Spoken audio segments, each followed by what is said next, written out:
Aziadé, dit-on, montait souvent pour rêver sur ces collines couvertes de cimetières qui dominent la mosquée sainte d'Eyüp.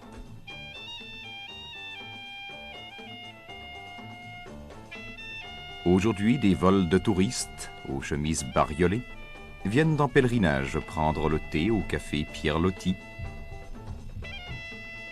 sous les arbres, face à la Corne d'Or, vieille courtisane à languis, qui brille des derniers feux d'une beauté moribonde.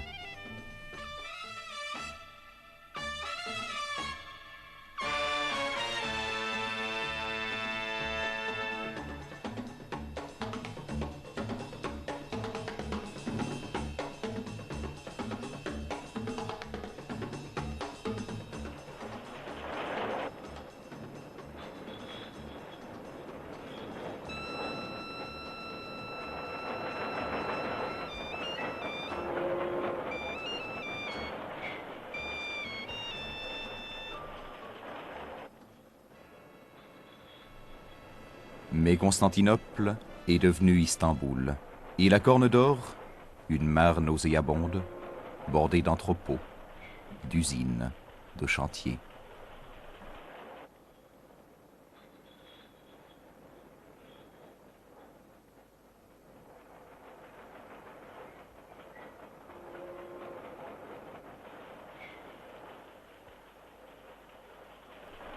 Et pourtant la lumière est la même qui avait enchanté Chateaubriand.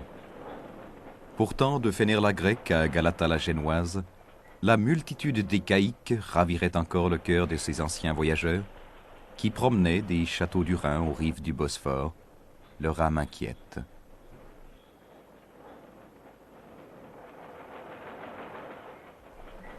Mais le frémissement de la ville qui aujourd'hui anime l'air et l'eau efface rapidement l'imagerie romantique d'un Orient de pacotille.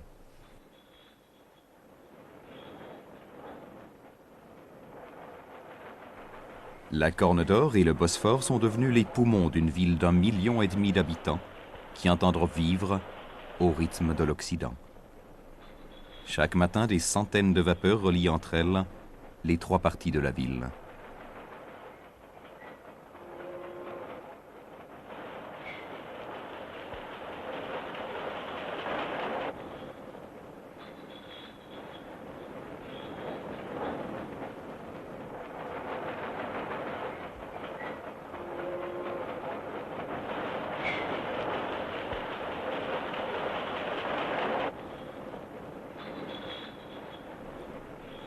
Le centre absorbe rapidement une foule toujours plus dense qui débarque de lointains faubourgs ou des campagnes résidentielles.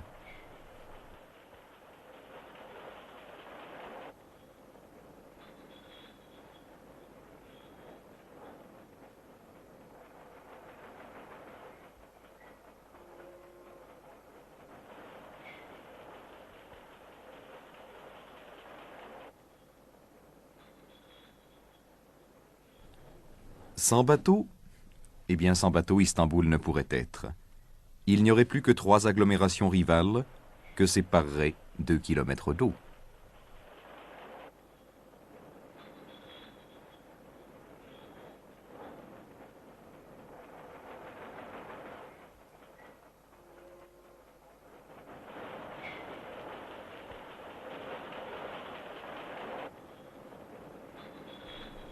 Aussi, les automobilistes eux-mêmes sont-ils contraints d'utiliser chaque jour l'un des bacs à voitures qui font la navette entre Üsküdar et Beyoğlu.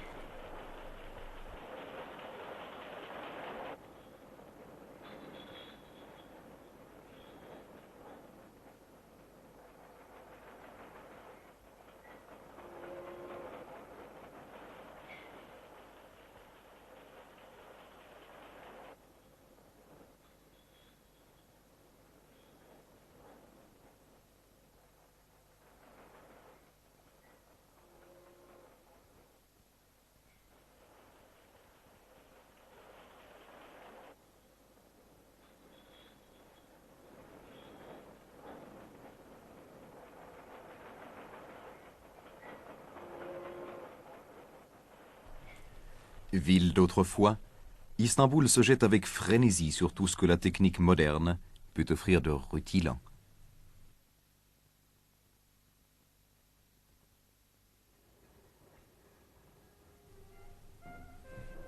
Les vieux quartiers au charme désuet digèrent péniblement les multiples déplacements de ses habitants, qu'ils soient à pied ou en voiture. Au reste, le Turc est un grand amateur de taxis.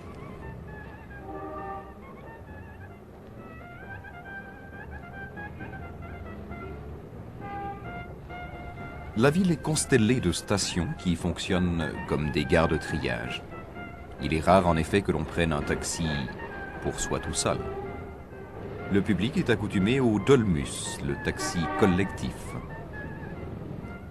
Les chauffeurs crient la destination de leur voiture et tout le monde attend que le taxi soit complet ou plus.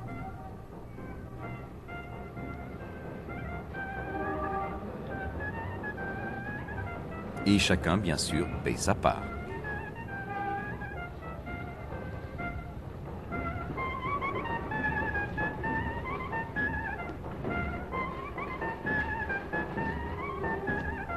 Les Turcs sont bien élevés.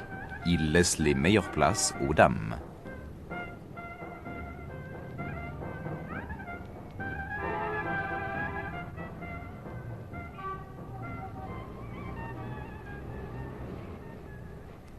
Cependant, dans un pays où sur les routes une certaine désinvolture et de rigueur, les accrochages sont nombreux et pittoresques.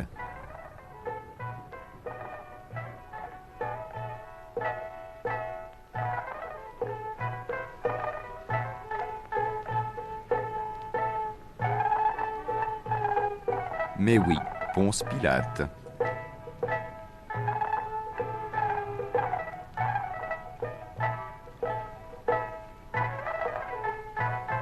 Les milliers de taxis d'Istanbul ne suffisent pourtant pas à transporter tout le monde.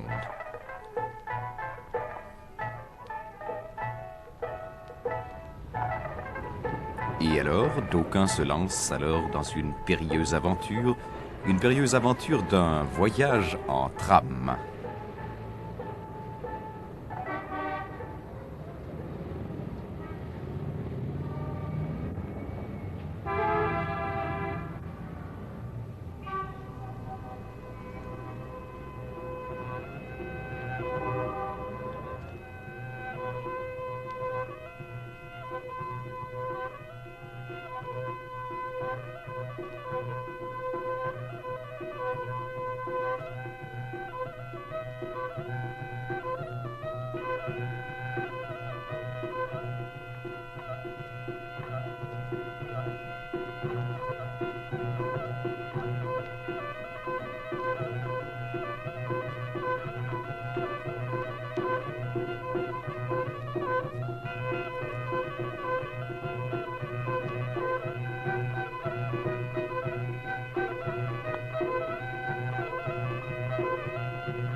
Détrompez-vous, ceci n'est pas un sport.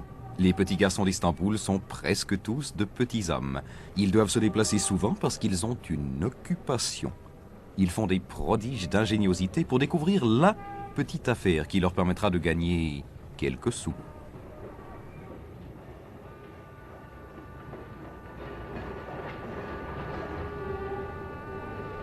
Tenez, en voici un qui, panier au bras, va exercer son petit négoce.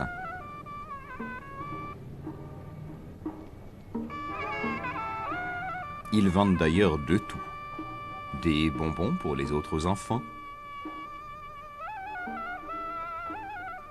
de la mie de pain pour les pigeons de Sainte-Sophie,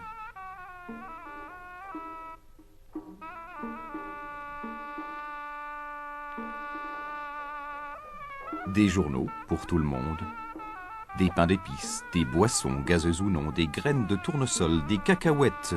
Le Turc est un infatigable grignoteur. Et toute une pacotille dont on se demande bien qui pourrait s'y intéresser.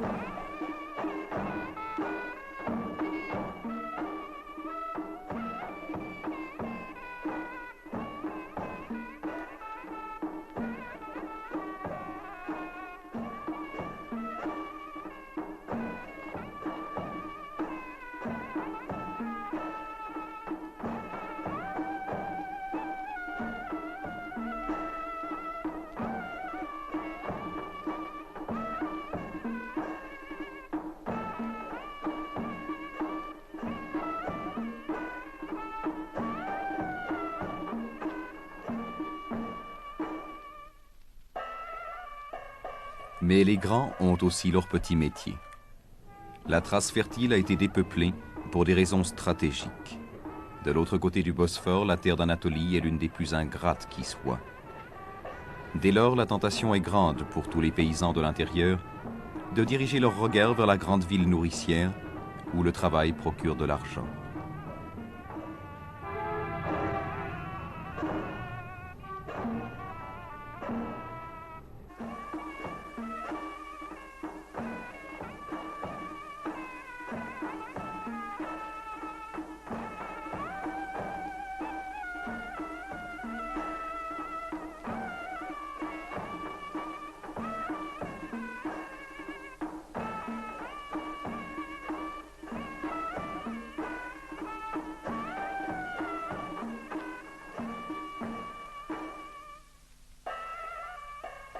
Mais les grands ont aussi leur petit métier.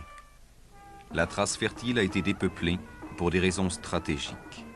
De l'autre côté du Bosphore, la terre d'Anatolie est l'une des plus ingrates qui soit. Dès lors, la tentation est grande pour tous les paysans de l'intérieur de diriger leur regard vers la grande ville nourricière où le travail procure de l'argent.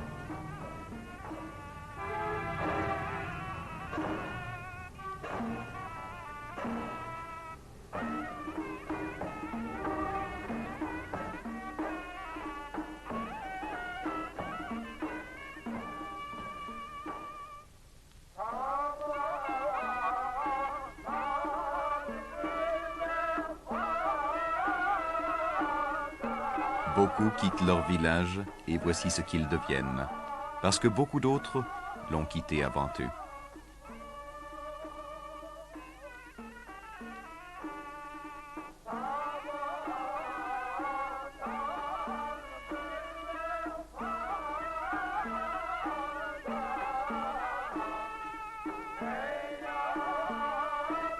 À tant de misère et à tant de fierté à la fois, le gouvernement essaye de faire face.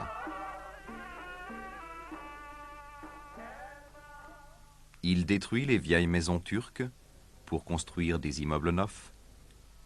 Il ouvre des chantiers, ménage des espaces aérés. Il rase des quartiers vétustes pour tracer de grandes artères modernes. Et cette ville qui, pendant des siècles, a été pour l'Occident la porte de l'Orient, est maintenant pour la Jeanne Turquie la porte de l'Occident. Mais la grandeur de ces entreprises, qui font l'orgueil du gouvernement et l'étonnement des étrangers, peut-elle résoudre les problèmes simples de l'homme de la rue ?